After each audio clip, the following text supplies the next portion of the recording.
Цагийн мэдээний лавлгаа удирдлага болон нийт ажилласан хоногийн лавлгаа зэсийг хэрхэн ашиглах вэ? Хүний нөөц менежмент цагийн бүртгэл зэсийн цагийн мэдээний лавлгаа удирдлах хэсэг рүү орно.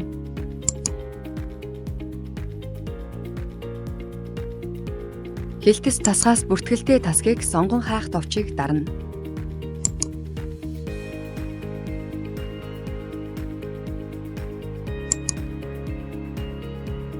Дэлгэрэнгүй хэсэгт сонгосон тасгийн ажилчдын дэлгэрэнгүй мэдээлэл харагдана. Үүнд ирсэн явсан цаг ажиллах ёстой цаг ажилласан цаг гэх зэрэг мэдээллийг харах боломжтой. Нийт ажилласан хоногийн лавлгааг харахаар бол хүний нөөц менежмент цагийн бүртгэл зэсийн нийт ажилласан хоногийн лавлгаа хэсэг рүү орно. Хилтэс тасгаас бүртгэлтэй тасгийг сонгон хайх товчийг дарна.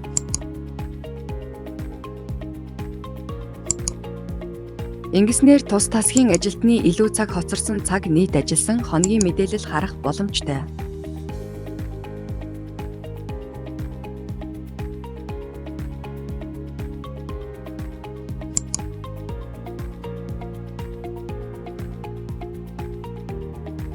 Ажилтнуудын цагийн баланс тохирсон буюу цагууд зөв гэж үзвэл төлөвийг баталгаажсан болгож хадгалан ингэснээр тухайн огнооны хоорондох цаг нь цалин бодолт руу татагдахад бэлэн болох юм.